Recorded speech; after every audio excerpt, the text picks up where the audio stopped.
On va commencer par la petite lecture. On va lire 2 versets.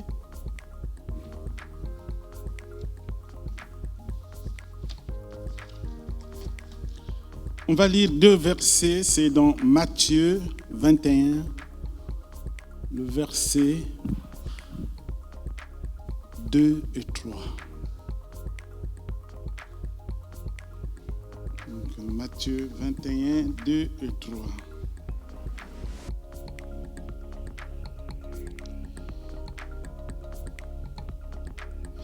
Voilà, c'est Jésus qui dit: allez au village qui est devant vous. Vous trouverez aussitôt une ânesse attachée et un ânon avec elle. Détachez-le. Amenez-le moi. Si quelqu'un vous dit quelque chose, vous répondez: le Seigneur en a besoin.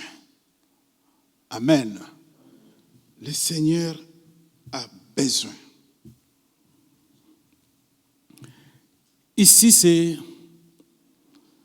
la suite, c'est l'entrée triomphale de Jésus à Jérusalem. Jésus va demander: allez dans tel endroit, vous verrez, il y a une ânesse et son petit, un ânon. Détachez-les. Si quelqu'un vous demande, dites seulement que le Maître, le Seigneur, en a besoin. Voyez la différence, parce que Jésus va monter sur l'anneau et va rentrer à Jérusalem. Une entrée triomphante. Et les gens chantent tout ça, des psaumes. Mais d'habitude, quand le roi entre, pour avoir une entrée triomphante comme ça, et vous voyez, le roi entre d'une manière conquérante, et le roi est monté sur des chevaux, et le roi, c'est la splendeur. Mais Jésus va chercher ces petits anneaux.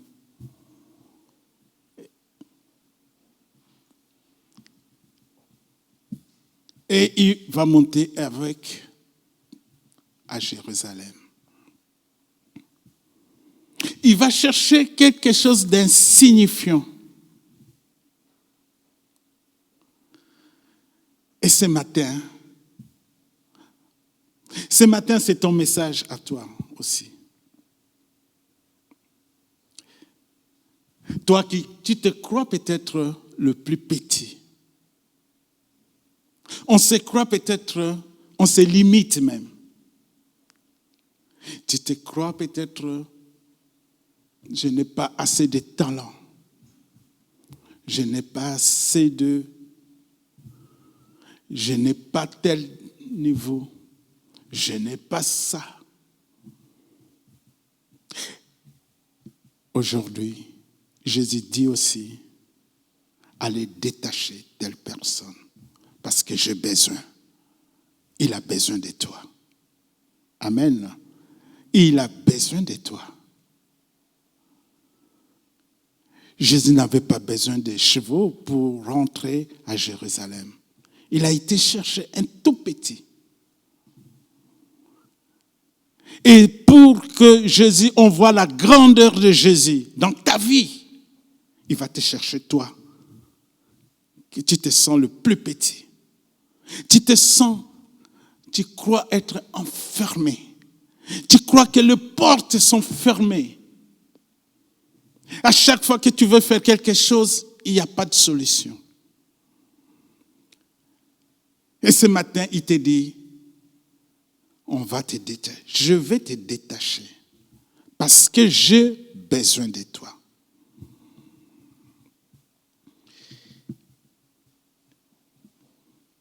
Et que faire pour qu'on voit la gloire de Dieu à travers moi. Que dois-je faire? Parce qu'il dit, j'ai besoin de toi. C'est pour faire quoi? Il a besoin de toi. Il y a quelque chose que tu vas faire. Il y a quelque chose que tu vas faire peut-être dans ta vie, dans ta famille, à l'église. Il a besoin de toi.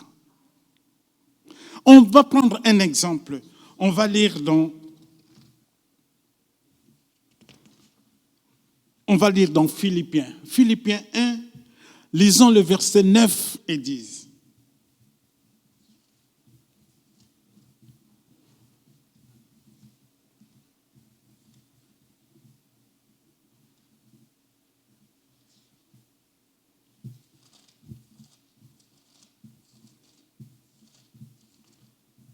Philippiens 1,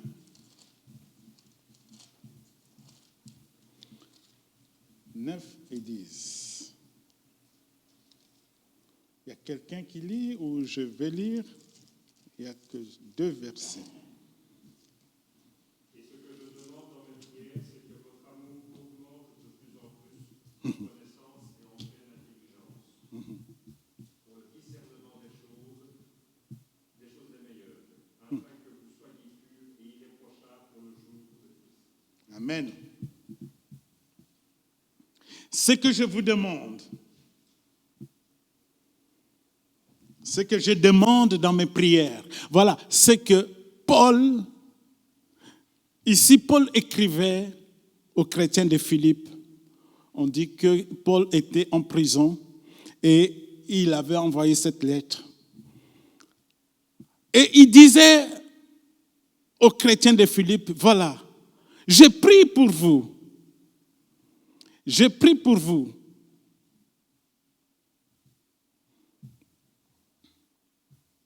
Et qu'est-ce que je demande dans mes prières?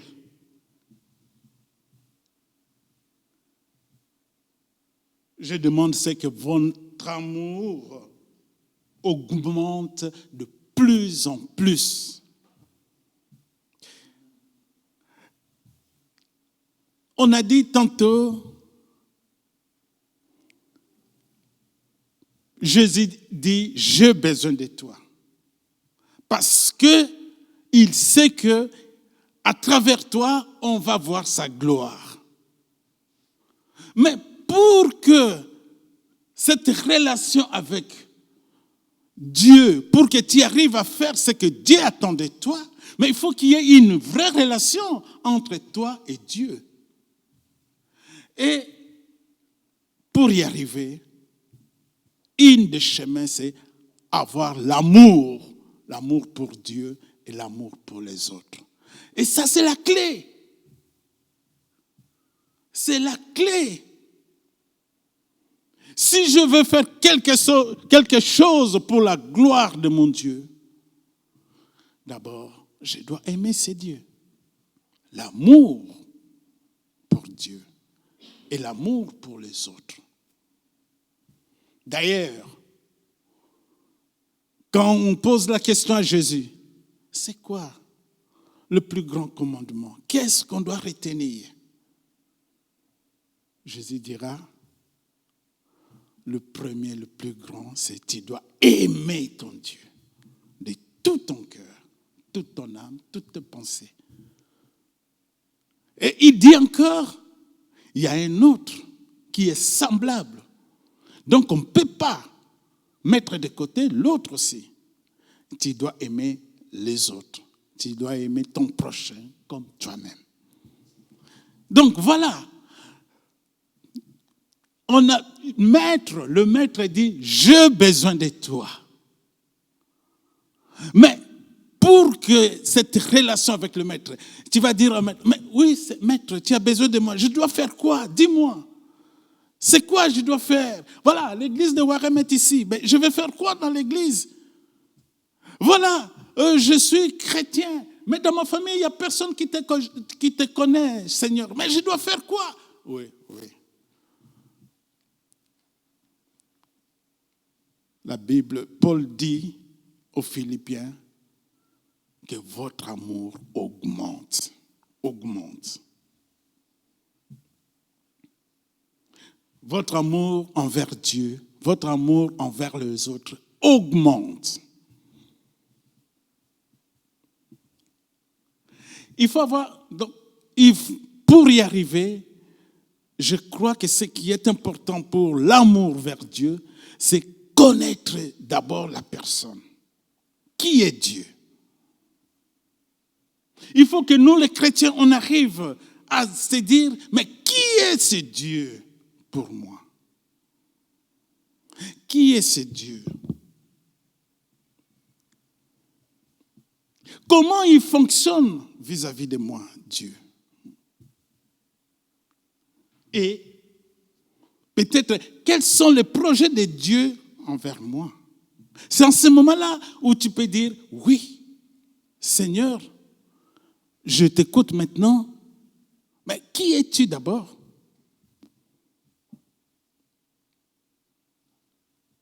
Nous devons avoir soif de connaître Dieu, soif de chercher notre Dieu. Ne dis pas parce que ça fait plus de 20 ans que je suis chrétien. Ne dis pas parce que plus de 30 ans que je suis chrétien. La soif de Dieu, c'est tous les jours, chaque fois. Je veux, Seigneur, te connaître davantage. Je veux, Seigneur, que tu me montres ta puissance dans ma vie. Je veux, Seigneur, que tu me montres ton amour dans ma vie. Je veux te connaître parce que toi, tu es ce Dieu qui pardonne. Oh, mon Seigneur, combien de fois je m'approche de toi? Combien de fois je m'éloigne de toi? Mais combien de fois, quand je m'approche, tu me prends dans tes bras? Mais tu n'es pas comme l'homme, comme un être humain.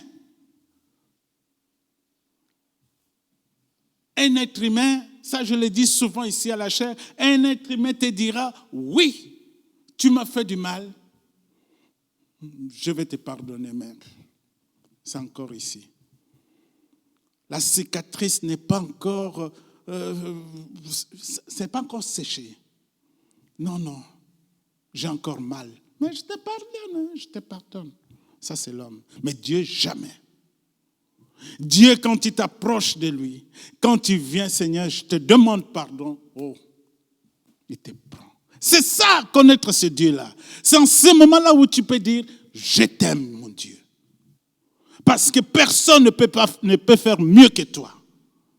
Connaître d'abord Dieu. Et c'est à ce moment-là, ton amour pour lui va augmenter. Connaître comment il fonctionne. Il te dit dans la parole, dans la Bible, il te dit, j'ai des projets pour toi. J'ai des projets, pas de malheur, de bons projets pour toi. Donc, en d'autres termes, avec moi, tu vas grandir. Il y aura des moments difficiles, ok, mais je serai avec toi. Je serai avec toi. Si tu arrives à connaître Dieu, ton amour pour lui va augmenter. C'est en ce moment-là, l'amour pour les autres aussi. Parce que il te dit, tu dois aimer l'autre aussi, ton prochain. Si je te connais Dieu, et il te dit, j'ai mes commandements, celui qui me connaît doit marcher dans mes commandements. C'est ça ce que la Bible nous dit. Il te dit, marche dans mes commandements et tu verras ma gloire. Et dans ces commandements, il te dit, aime ton prochain. C'est comme ça qu'un chrétien, et ça je le répète souvent ici à la chaire, un chrétien, c'est quand tu vois un frère, une sœur, tu vois le visage, son visage, ok, mais derrière, tu ne vois même pas la personne. Tu vois Jésus à travers cette personne. Tu vois Jésus à travers ton frère. Tu vois Jésus à travers ta sœur.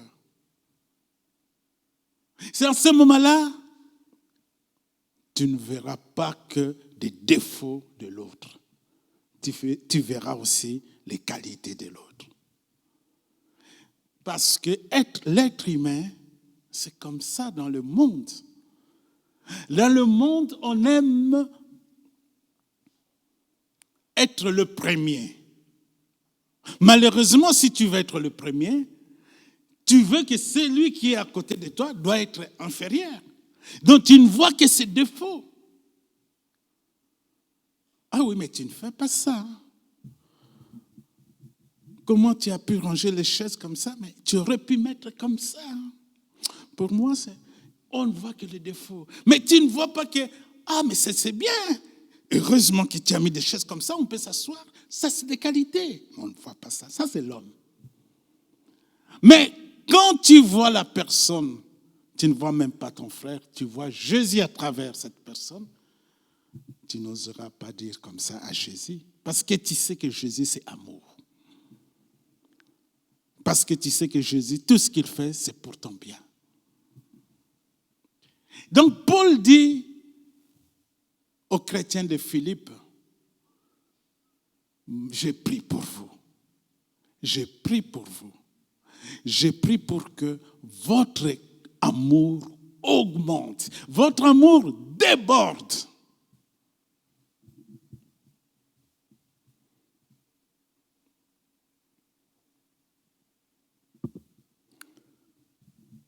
Et il continue au verset 10.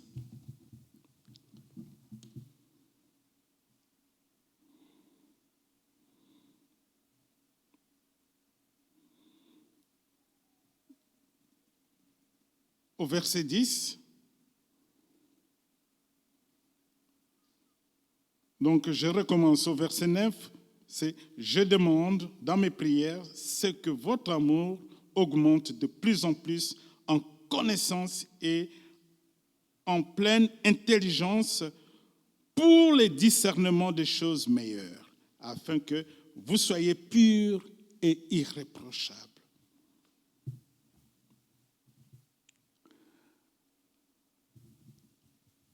Il demande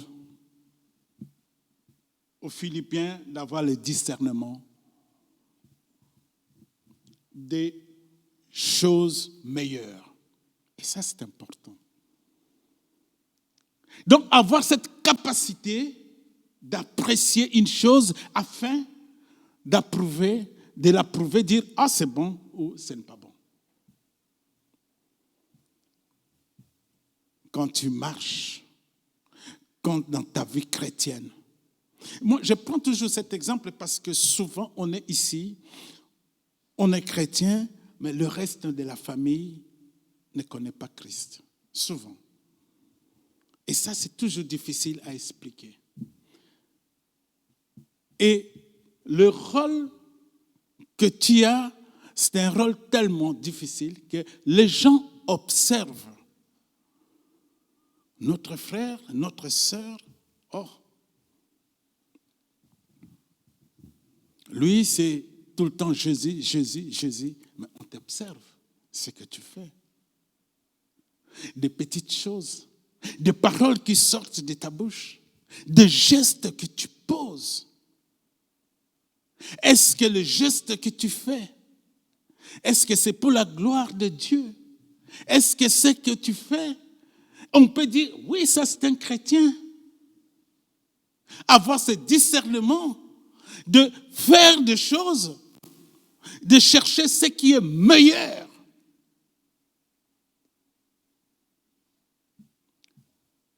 Mais tu sais que ce n'est pas évident et qui va te rappeler à chaque fois, attention, ce n'est pas bon, ce que tu fais. C'est le Saint-Esprit. Est-ce que nous oublions, nous chrétiens, que le Saint-Esprit est dans notre cœur, habite en nous? Le Saint-Esprit nous parle. Et le Saint-Esprit te rappelle, attention, c'est parce que c'est son job. Est-ce qu'on oublie ce que Jésus disait à ses disciples? Il disait, je veux partir, mais je vais intercéder pour vous. Je vais demander à mon Père de vous envoyer un autre consolateur. Et qui va faire quoi? Qui va vous enseigner et vous rappeler tout ce que moi je fais. Et c'est ça. Le rôle d'un chrétien, c'est de savoir juger ce que je fais est bon. Chercher le meilleur. Ce que je fais est bon. Ma relation avec les autres. Moi, j'ai toujours entendu ça souvent chez les chrétiens. Malheureusement. Je veux changer. Voilà, tu entends souvent les chrétiens dire ça. Je veux changer. Je vais changer ma façon de parler. Je vais changer ma façon d'agir avec les autres. Mais malheureusement, c'est mon caractère. C'est mon caractère. J'ai 45 ans. Mais depuis que je suis né, j'ai toujours été comme ça. C'est mon caractère. Mais ma sœur, tu oublies que tu es né de nouveau? Est-ce que tu oublies que le Saint-Esprit est en toi? Est-ce que tu oublies que le Saint-Esprit te parle? Est-ce que tu oublies que Jésus est là pour te dire, non, même pas Jésus, mais le Saint-Esprit est là pour te dire, attention. L'être humain, la manière de vivre humaine est au-dessus, mais tu te dis, non, non, non, non, je n'agis pas comme ça. C'est pour ça que souvent, pour nous, même étant chrétiens,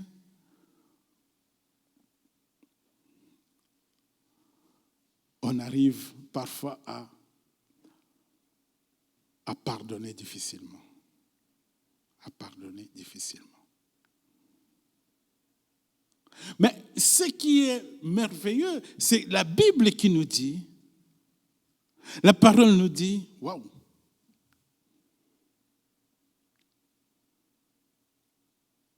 l'ennemi, c'est lui qui t'a fait du mal, c'est lui qui ne t'aime pas. Il faut faire attention. Chez nous, en Afrique, on dit même, ton ennemi, il faut faire gaffe de manger même table avec lui, même assiette. Parce que tu ne sais pas qu'est-ce qui peut t'arriver. Ça, c'est l'être humain. Mais la Bible te dit le contraire. L'ennemi, prie pour lui. Prie pour lui pour qu'il change. Prie pour lui pour que Dieu va le ramasser, qu'il sorte, parce qu'il est dans le monde, il est dans la boue. Prie pour lui. Voilà le contraire. Et c'est ça, c'est que Paul disait aux Philippiens, avoir ce discernement, d'aller chercher le meilleur à toute chose. Cherche le meilleur. Mais ce n'est pas toi tout seul. C'est le Saint-Esprit qui va t'aider à chercher le meilleur.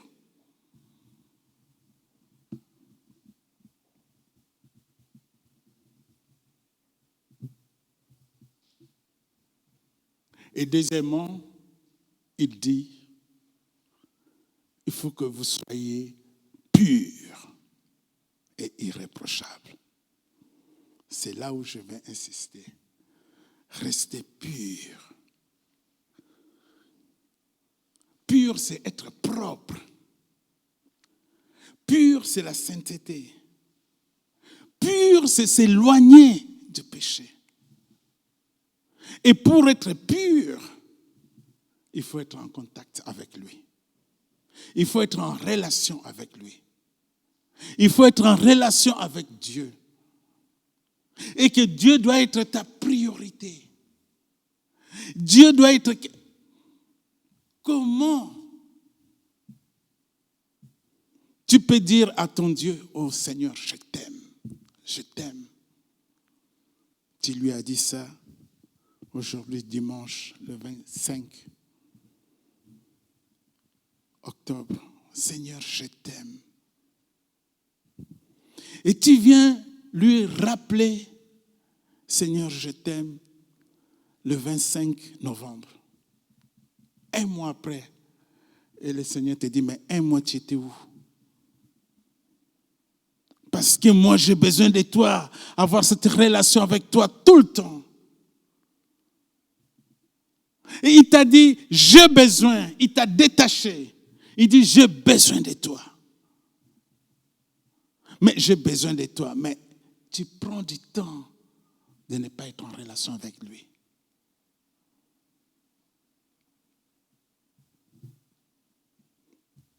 Si je demandais à chacun d'entre nous, si on te demandait une semaine, tu ne manges pas. Comment tu vas te retrouver? Une semaine, tu ne bois pas. Comment tu vas te retrouver?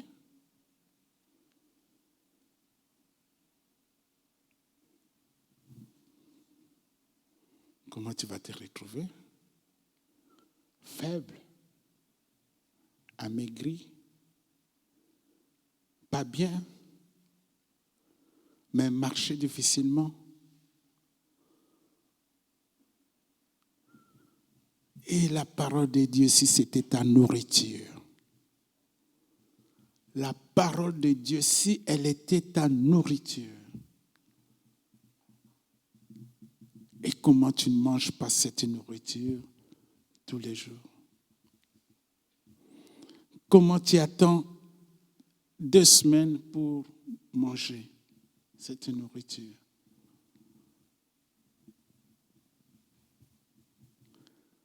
Être pur, c'est être en contact avec lui, à tout moment.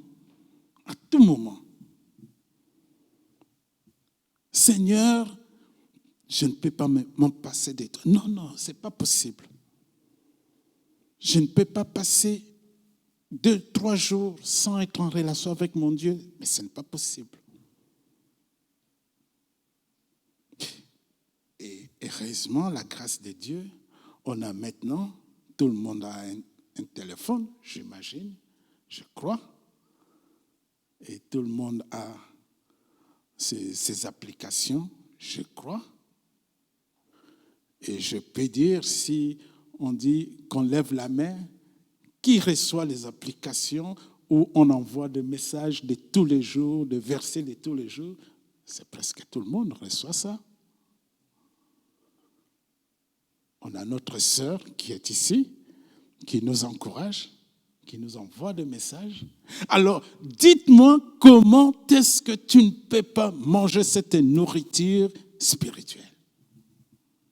Je ne suis pas en train de t'accuser, mais je suis juste en train de te rappeler que si on te demandait un repas normal pendant une semaine que tu ne manges pas, pendant une semaine que tu ne bois pas, dans quel état tu seras?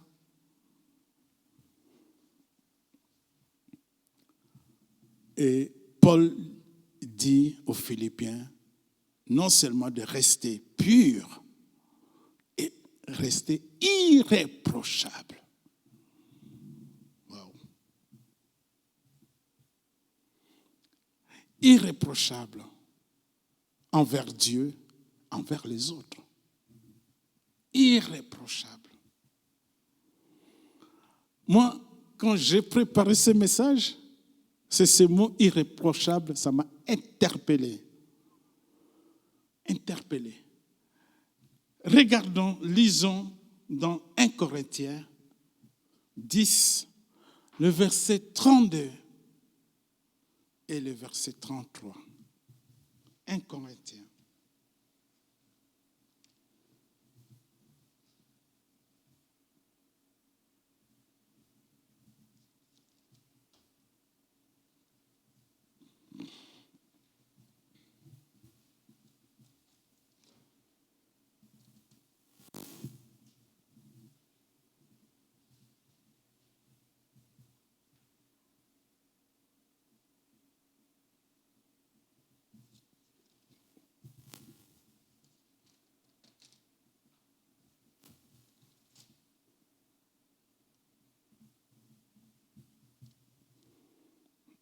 Il y a quelqu'un qui lit.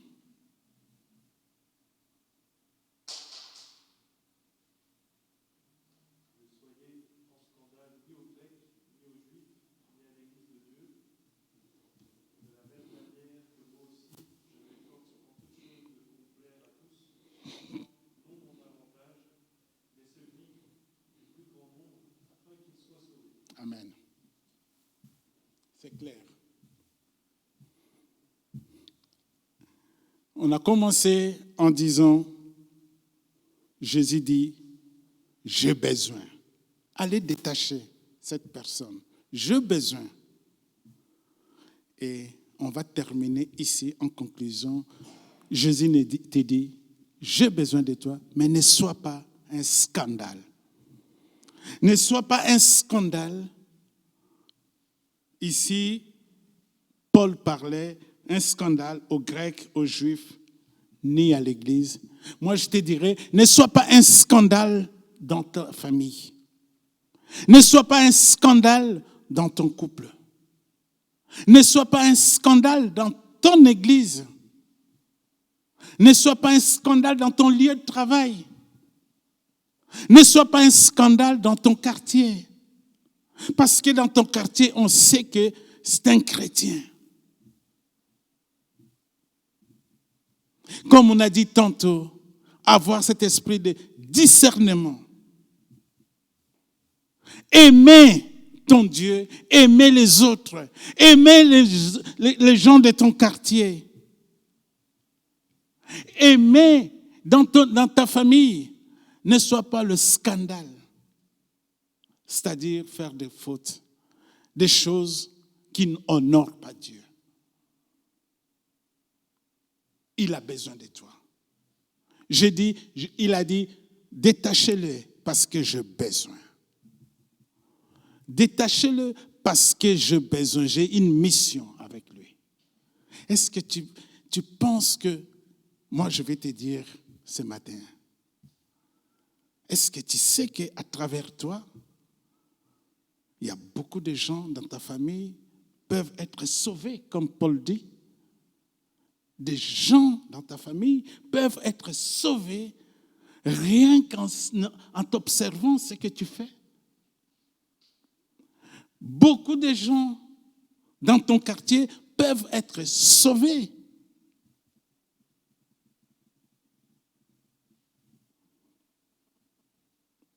Dans ton église, on a besoin de toi. Mais ne sois pas un scandale à l'église. Comment expliquer une petite église comme la nôtre?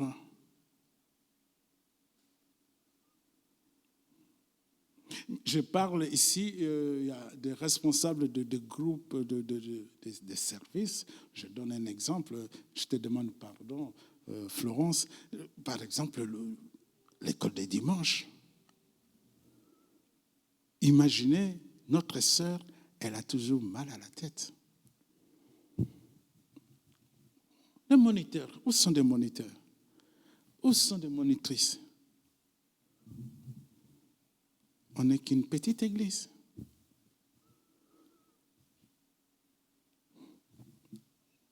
Chacun peut même exercer 2 ministères, 3 ministères pour la gloire de Dieu. Je n'accuse personne. Mais ici, je donne un exemple. Comment on peut expliquer, par exemple, que vous étiez des responsables des jeunes. Comment? On a des jeunes, on a des jeunes, des ados. On a, je crois, 4 ou 5, Florence, tu peux m'aider, on ne sait pas, donc l'école de dimanche, c'est un peu trop pour eux, trop juste pour eux, mais le groupe de jeunes, c'est un peu trop, c'est pour les âgés, donc ils se retrouvent quelque part là. Donc si on prend Léa, les autres, celui que je vois derrière là, le fils de Michel, ils sont quand même 3 ou 4 comme ça. Mais qui peut encadrer ces enfants? Mais on est une grande église, on a des gens, des chrétiens. Mon frère, ma soeur, ne sois pas un scandale.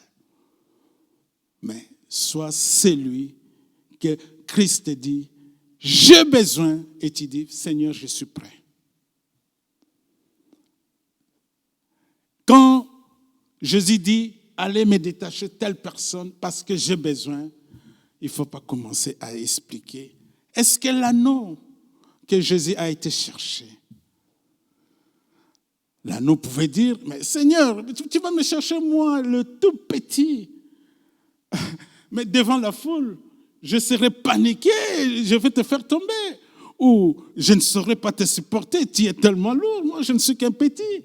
L'anneau pouvait tout dire, et nous chrétiens, souvent, quand Dieu, l'Éternel te dit, j'ai besoin, ah oui, mais je n'ai pas le temps. Ah oui, mais c'est difficile pour moi. Ah oui, mais je ne suis pas qualifié. Ah oui, mais lui, il t'a dit, j'ai besoin de toi. Jésus a dit à l'anneau, j'ai besoin, tu vas me porter. Parce qu'il savait que l'anneau est capable. Quand Dieu te dit, j'ai besoin, on ne discute pas. On se dit, Seigneur, me voici. Utilise-moi. Je ferai des erreurs tout au début, mais tu vas me corriger petit à petit. Tu vas me corriger. Je vous encourage que ce verset de 1 Corinthiens soit quelque chose pour nous, ou nous qui soulignons dans les Bibles, soulignent en disant, moi, je ne serai pas un scandale.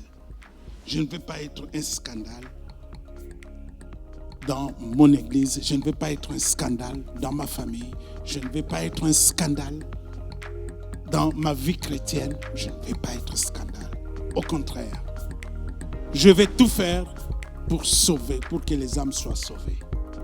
Je vais tout faire pour que les âmes soient sauvées. Amen. Que Dieu vous bénisse.